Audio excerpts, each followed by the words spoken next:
I can remember being asked as a kid to play the piano for our school assembly.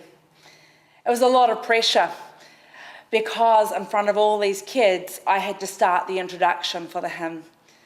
It took a lot of skill and a lot of confidence. And at that age, I didn't have much of either.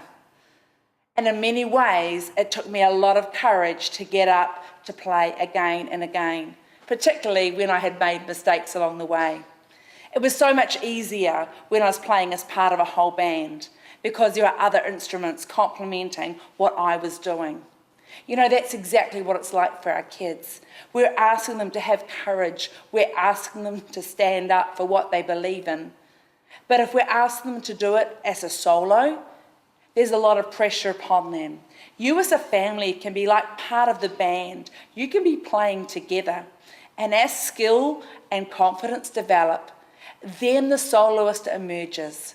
Then there comes a time where they feel confident to speak out for what they believe in.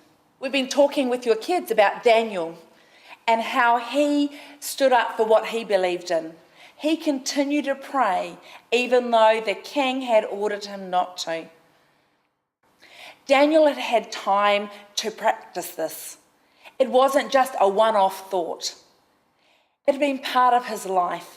Imagine how speaking up for your kids could become part of their lives.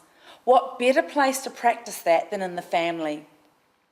I know, why not discuss as a family a place you'd like to visit? Ask your kids to plan that for you, make the arrangements. Maybe they could design a menu for the week, or if a week's too long, maybe just an evening. Help your children have a voice so that they can speak out and be confident. They can grow the skill that they need to articulate that which is on their hearts. Help them speak about things that are passionate to them. Maybe you could have discussions around the table around particular events, and maybe they could share their opinion. Practicing within the context of family to speak out will build confidence in your children. Why not even have a debate together? Take opposing views. Even though you don't actually believe that, help them argue that. Because as our children get confident in speaking out, they will be able to be confident in speaking out for the truth of Jesus. They will be able to stand firm in their faith because they will have had a chance to practice it at home. So this week, your challenge is debate or plan something together as a family, but give ownership to your children.